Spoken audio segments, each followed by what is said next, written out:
pessoas pensam, a Transiberiana não consiste em apenas um único trajeto, mas sim uma combinação de trajetos que ligam a Rússia europeia à Rússia do leste longínquo ou a outros países como a Mongólia ou a China. No vídeo de hoje eu quero comentar com vocês alguns detalhes e algumas características dessa viagem para que vocês estejam bem atentos antes de reservar os bilhetes para a maior ferrovia do mundo.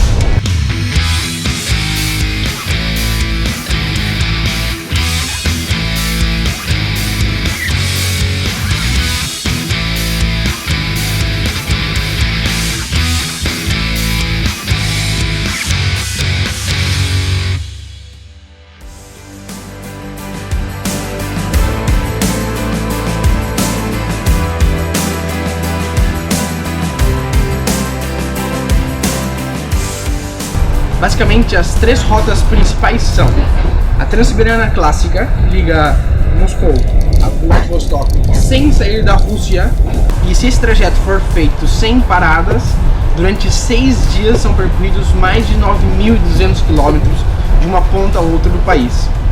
A segunda delas é a Transmanchuriana, que atravessa boa parte da Rússia, inclusive a Sibéria, chega na região da Manchúria e se dirige a Pequim, ou seja, liga Moscou a Pequim. Normalmente essa é a rota utilizada para o transporte de mercadorias da Rússia para a China e vice-versa, mas também existem rotas de passageiros nesse trajeto. Nesse caso, o trajeto dura 6 dias e 2 horas e percorre 8.988 quilômetros. A terceira e mais interessante delas, pelo menos do meu ponto de vista, é a Transmongoliana. Nesse caso, a rota é de Moscou a Pequim ou vice-versa, passando por dentro da Mongólia. Turisticamente, essa é a rota mais importante, porque você atravessa boa parte da Rússia, incluindo boa parte da Sibéria, corta a Mongólia inteira e ainda vê um pouquinho da China. Foi essa rota que eu escolhi para fazer, e nesse caso ela não é tão longa como as demais, mas mesmo assim, se fosse feito direto, seriam 5 dias e meio, e num total de 7.826 quilômetros.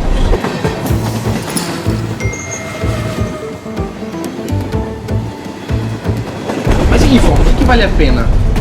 Faço essa viagem direto, sem parar, entro no trem e saio no final, ou eu vou parando de cidade em cidade? Pois essa é uma pergunta muito pessoal e depende muito de que viagem tu quer fazer, mas a maioria das pessoas vai fazer essa viagem parando nos principais pontos. Tem gente que faz isso com mais calma, tem gente que faz isso levando meses e vai parando conforme achar necessário. Acima de tudo, o que você precisa é um bom planejamento para tentar evitar perder tempo e conseguir ver o máximo que você puder. Uma dica legal é que quem viaja da China para a Rússia acaba ganhando um pouco de tempo, porque ela vem a favor dos fusos horários. Então dá a impressão que a viagem fica um pouquinho mais curta. Então, para quem está sem tempo, quem sabe esse seja um bom negócio. Eu não escolhi fazer isso porque eu queria ir da Rússia para a China vendo a diferença da Europa para a Ásia, como se fosse pouco a pouco saindo do que nós ocidentais temos mais na mente e entrando mais no que é asiático, mais oriental.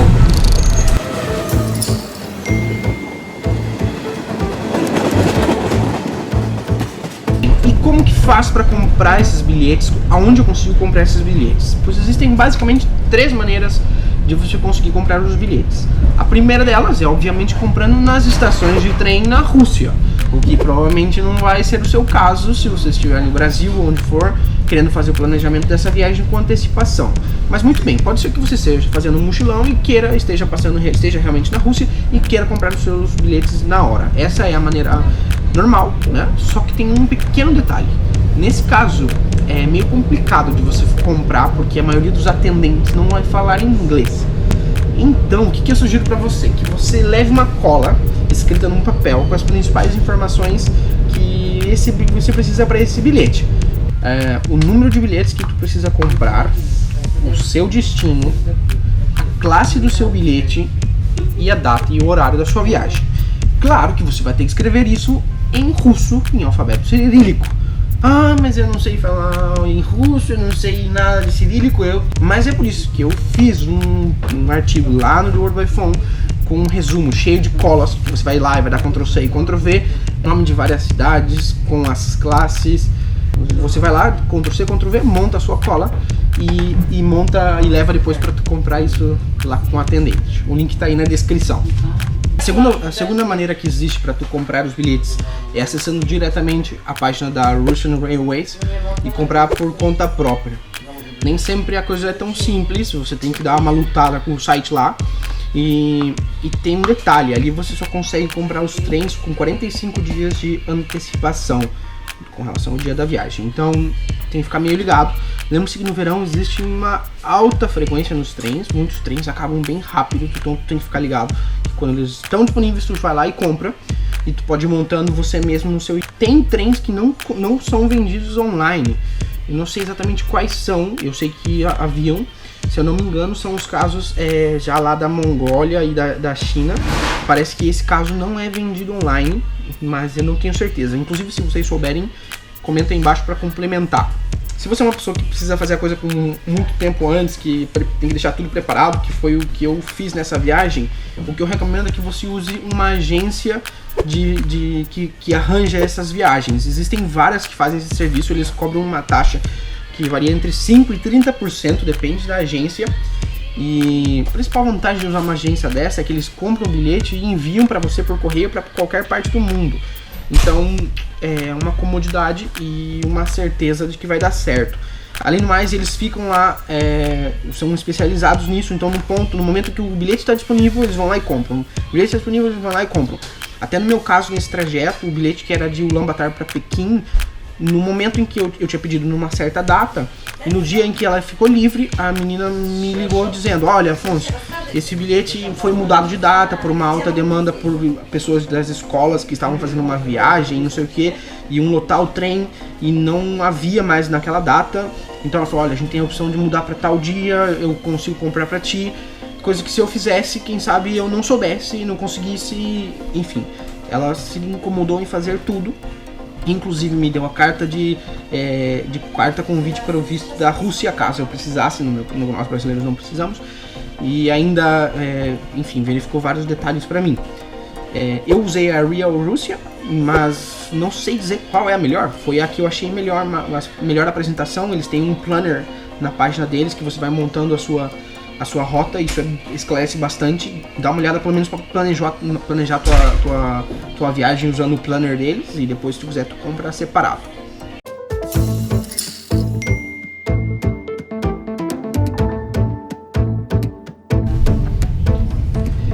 E com relação aos vistos, se tu for fazer a Transmongoliana, basicamente é bem fácil para nós brasileiros. Na Rússia, nós não precisamos de visto como turista e podemos ficar até 90 dias sem visto. Na Mongólia, a coisa também é bem fácil para nós brasileiros. O visto, poucos países do mundo entram na Mongólia sem visto, e o Brasil, por sorte, é um deles também. Só que nesse caso é mais curto, se não me engano são só 30 dias, mas mesmo assim é suficiente para sua viagem na Transmongoliana. O mais complicadinho deles é a China, que você tem que realmente fazer o visto com antecipação, e o certo é fazer isso num dos consulados chineses ao redor do mundo, depende do país onde você estiver. No meu caso, eu consigo visto apenas para uma entrada, ou seja, quando eu entro na China, se eu sair, esse visto já não vale mais, e a maioria das vezes é o que acontece para nós turistas. Você vai precisar, para esse visto da Rússia, os seus bilhetes de entrada e saída comprados com a data de entrada e saída, e a reserva de todos os hotéis ou hostels ou onde for que tu for ficar. Eles te pedem isso como requisito na hora de fazer o visto.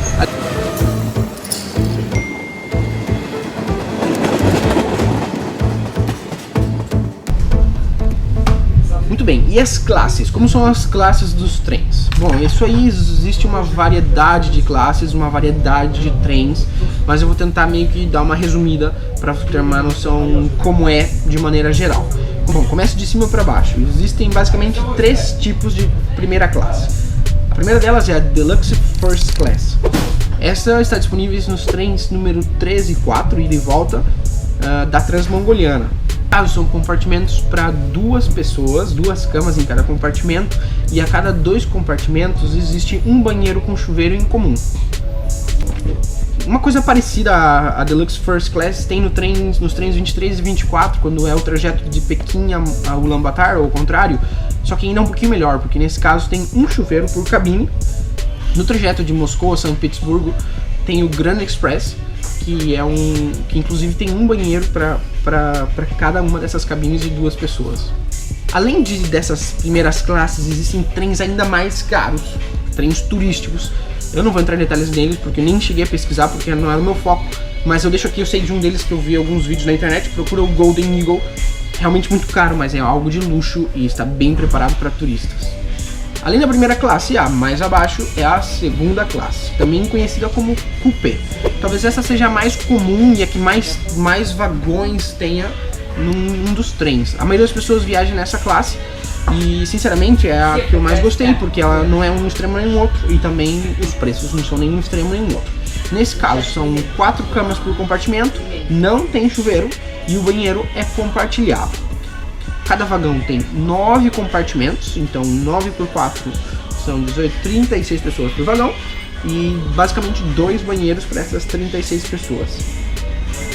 É a classe que eu tenho viajado mais, e é muito parecido com os trens noturnos da Europa e alguns da Índia também.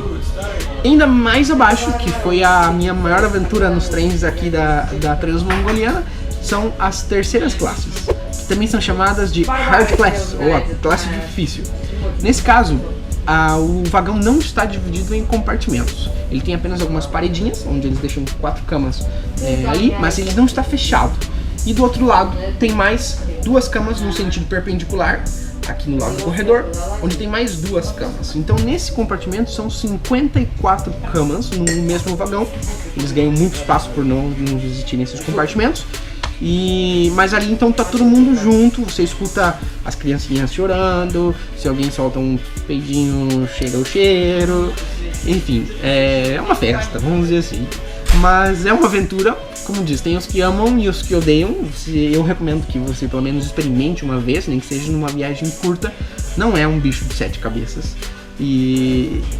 mas é a maneira mais econômica de viajar. E realmente, o meu maior trajeto foi numa dessa, que foi de Moscou a Ekaterimburgo. Foram 36 horas numa terceira classe dessas. 2 banheiros para essas 54 pessoas. Bem, como que funciona a questão da cama? Vale a pena melhor a de baixo ou a de cima? Pois assim, a de cima normalmente, nesses trens aqui, nos que eu peguei até agora, ela não precisa ser dobrada para você sentar na de baixo. Em alguns trens ela é muito baixinha, então eles têm que dobrar, tipo, pra gente poder sentar, senão a gente tem que ficar assim. Nesses casos até agora não precisou, então eu acho que a de cima tava valendo mais a pena, porque tu sobe pra cama e lá você fica o tempo inteiro que você quiser. Na de baixo, é mais cômodo porque tu tem a bagagem aqui mais embaixo protegida, tu pode deixar uma outra coisa no chão, pra tu sair é bem mais fácil, não tem aquela folia de subir e descer. Porém, durante o horário do dia, as pessoas que estão em cima vão querer descer, vão querer sentar, vão querer comer, então tu vai ter que levantar, tirar teu lençol, tirar tuas coisas e seguir mais ou menos o ritmo delas. Então, aí é uma questão de preferência. Tanto na terceira classe como agora na segunda classe, eu viajei as 2 vezes aqui embaixo. Outras vezes, como na Índia e na Europa, eu viajei várias vezes em cima. E na verdade eu prefiro até um pouquinho em cima porque, sei lá, tipo, fico lá na minha e tal. Se eu quero acordar tarde, eu acordo tarde. Mas, enfim, aqui não tá sendo mal, não. Além desse vídeo que tu tá vendo, dessas dicas sobre o trem, eu tenho um outro vídeo que eu tô deixando o link aqui em cima, que é mostrando uma rotina, um dia inteiro num desses trens. Desde a hora que eu entrei, o que eu fiquei fazendo todo dia, durante a noite, enfim. Foram 24 horas de viagem numa segunda classe, saindo de Ekaterimburgo até Novosibirsk. E aqui eu falo muitas outras coisas, comentando sobre eletricidade, sobre o restaurante, sobre o Wi-Fi, sobre os banheiros, enfim. Espero que esse vídeo tenha dado uma ideia geral do que é a Transsiberiana, ou a Transmongoliana, ou a Transmanchuriana para vocês. Esse era o meu objetivo. Eu quero que vocês se motivem a fazerem essas viagens. É incrível, vale muito a pena. Se vocês tiverem qualquer dúvida, dá uma olhada no outro vídeo. Se não tiver no outro vídeo, pergunta, coloca aí embaixo. Se não tiver nenhum deles, eu dou uma olhada pra ver se onde que eu posso colocar. Se eu escrevo um artigo lá no The World by Phone com as principais perguntas, respondo suas perguntas aqui embaixo. Eu espero que tenha sido um vídeo satisfatório, que tenha esclarecido várias perguntas de vocês. Como sempre, um abraço maior que o Atlântico.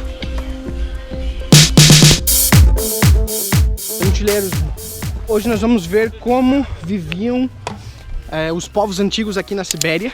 como era a vida deles no frio de menos 40 graus, numa época em que não havia calefação, ou pelo menos calefação a gás, elétrica, e numa época em que a vida era muito mais complicada do que agora.